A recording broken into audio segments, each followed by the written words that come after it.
A conversation I have with nearly every business that I work with is around competitor bidding. Should we do it? Should we not do it? What are the benefits? What are the drawbacks? And invariably in that conversation, I end up frustrating everybody that I work with because, as we all know in PPC, it depends is a very common answer. But in this scenario, I actually have a worse answer. My answer is, what do you think? Because when it comes down to it, I'm a firm believer that businesses should decide for themselves if competitor bidding makes sense for them. So my side of those conversations always focuses around talking through some of the main points of competitor bidding, and then I give some of the pros and then the cons and talk through some best practices around competitor bidding, and I leave it up to the business to decide because there really are some ramifications that can impact not just the PPC space, but also their entire business as a whole. So today I want to run through what my side of that conversation looks like. I want to give you a couple quick examples of competitor bidding just for those of you who aren't familiar. Then I'm going to talk through the pros and cons and give you some best practices to decide if competitor bidding is right for you. I want to start by showing an example of what competitor bidding looks like. And I'm going to use a couple of brands that most of you are probably familiar with. Right now I've Googled Instapage, the landing page software, and you'll see that Unbounce, the other landing page software, actually shows up first in the search results with Instapage down below. This is effectively what competitor bidding is. You bid on your competitor's brand name to get your brand name in front of those users rather than having their ad show up first. As you can tell, this is pretty valuable real estate. You can already tell that somebody is looking for landing page software, even if they already have a brand name picked out. So you're probably targeting the right user, and Unbounce is probably getting in front of the right type of people because they're already searching for Instapage. But as I mentioned in the intro, there are going to be some pros and cons to this strategy. So let's go ahead and talk through those. We're going to start with the pros. The first one I already talked about a little bit in the previous slide. We're going to get in front of potential customers. In theory, if you're bidding on a true competitor's brand name, meaning that you compete with them for whatever you provide, customers could choose to go with either one of you. If they are searching for that competitor's brand name,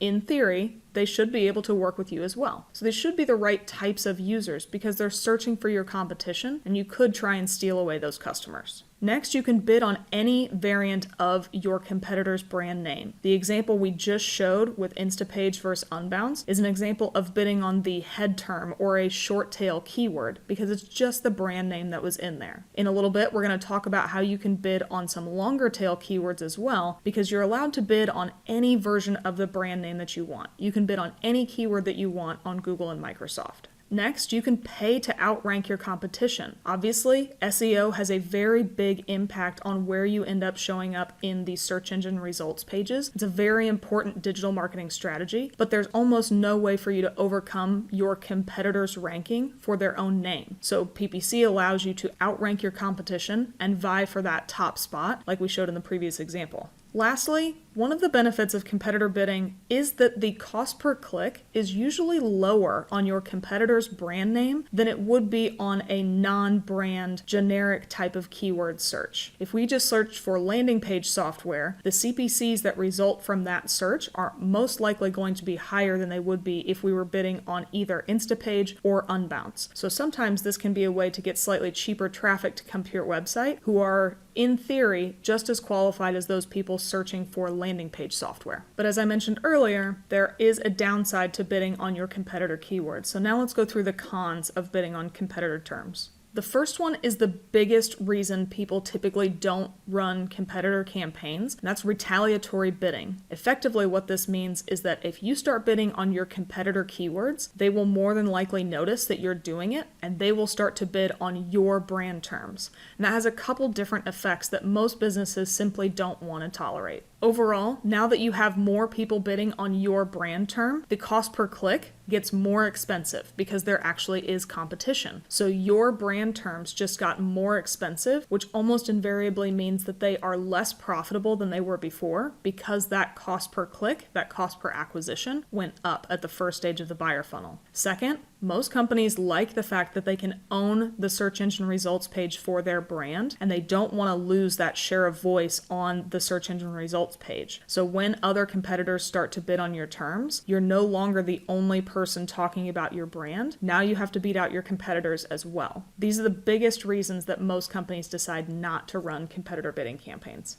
Another downside is you cannot use the brand name in your ad copy if it is trademarked. We talked about that you can bid on any variant of the keywords. There's no restriction on what keywords you can bid on, but there's no way for you to use a brand name in ad copy that is trademarked and you don't own it. So it makes it hard to stand out from your competitors if you are trying to call them out specifically. You can't end up using that language in your ad copy, or else you will get flagged for trademark and your ad simply won't run. The last downside ends up being very performance-based. Typically, competitor campaigns have very low click-through rates, very low conversion rates, and very low quality scores. Although, in theory, you should be bidding on the right types of people because they're searching for your competitors, they are actively searching for your competitors. They've already chosen a brand that they want to work with, and they're trying to get in touch with that brand. So winning them away is very difficult. We typically see click-through rates very low on competitor keywords, same with conversion rates, and quality scores are also very low. We have a video that talks about quality scores and how you can see all of the different factors of that, and in that video I talked that quality scores aren't the end-all be-all of performance metrics, but it is a gauge of how hard it's going to be for you to enter that auction. And the highest quality scores I've pretty much ever seen on competitor keywords are a 3. Just think about that. It's not necessarily the dagger in the heart that should decide whether you do it or not, but it is going to be an uphill battle bidding on these competitor terms. If you do decide to run competitor campaigns, there are some best practices that you can utilize to make sure that you get the most out of it. And these are the things that I tell the businesses I work with. If they decide to go down this path, we need to make sure that we have these things in line so that we're going to see the best possible performance that we can get out of it. The first is to choose your keywords wisely. This is what I was talking about earlier when we can use longer tail keywords to bid on competitor terms and maybe be a little bit more strategic. The first example I showed you was unbounced bidding on Instapage's head term. It was just their brand name, but you don't always have to do that. Let's take a second example. Salesforce is a very big brand name, and here you can see that they are the only ad that shows up on their brand name. I scrolled to the bottom of the page for this results page. There are no other ads here. This could be the influence of Google just saying that Salesforce is the most relevant, but on top of this, think about how successful Salesforce has been and how many people that you know use Salesforce. Odds are Salesforce is not going to tolerate other brands bidding on their keywords. They're simply not going to do it. They're always going to outbid you. It's going to be hard for you to win away their customers, and it's going to be really hard to win away any share of voice from Salesforce. But that doesn't mean that you can't be more strategic. Think about people who are searching for Salesforce customer service or Salesforce replacement. There are going to be people who already know Salesforce, but they either are not happy because they need support, or they want to replace it, or they're trying to make a change. These are some longer tail replacements that you can use to get in front of people searching for Salesforce, but who may not be happy with Salesforce and are trying to move away from it. It still includes the brand name, but you also won't be causing nearly as much problem for Salesforce, and they likely won't retaliate and bid on your keywords. As you can see here, Salesforce isn't showing up in any of these ad results, which probably makes sense for them, but it also means that you're probably going to fly a little further under the radar if you bid on some of these longer tail keywords instead of the head term. The next thing I always encourage people is to have dedicated landing pages. If you're going to bid on a competitor's brand name, you need to talk about that competitor on your landing page. You need to show why you are different, why you are better, and be very confrontational in these landing pages because you are actively trying to win away somebody who was already going to work with that other brand. So you have to show how you're going to beat that other competitor's experience. Going back to the first example that we used with Unbounce and Instapage, this is the Unbounce landing page that you would go to if you were to have clicked on the ad like I did. You can see here, it has a very direct call out to Instapage right at the top of the landing page. Although this might not be the entire story when it comes down to how these two compete, they are directly addressing it, and that's going to help them win over people who originally wanted to work with Instapage. My last suggestion is to only compete where you can. Make sure that you are calling out your competitor and how you beat them, but don't always call out the things where you can't beat them. I'm going to continue with the Instapage and Unbounce example, because further down that landing page, you would see this chart that shows Unbounce is a bit cheaper per month. It's got unlimited users versus Instapage having a certain limit, and it has unlimited landing pages, again, where Instapage has a limit. Now,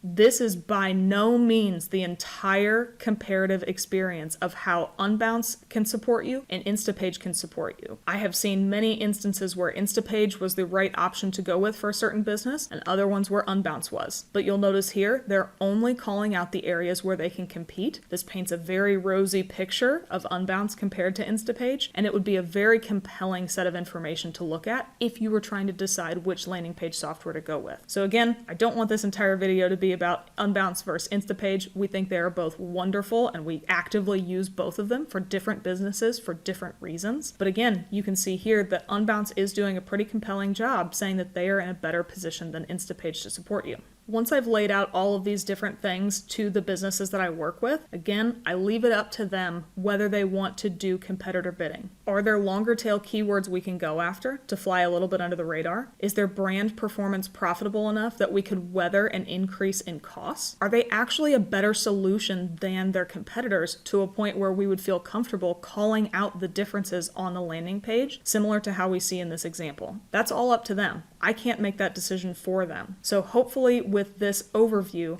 you now have a little bit better understanding of the potential pros and ramifications of running a competitor bidding campaign, and it'll help you make a decision for your business, or at least help you guide your clients through the same decision process so they can decide if it's right for them. I know competitor bidding is one of those things that some people really love it, other people really hate it, and people have had mixed experiences. So I'd love to hear about your experiences or any other thoughts you have around competitor bidding in the comments below. Thanks for watching our video. If you thought it was useful, give us a thumbs up below.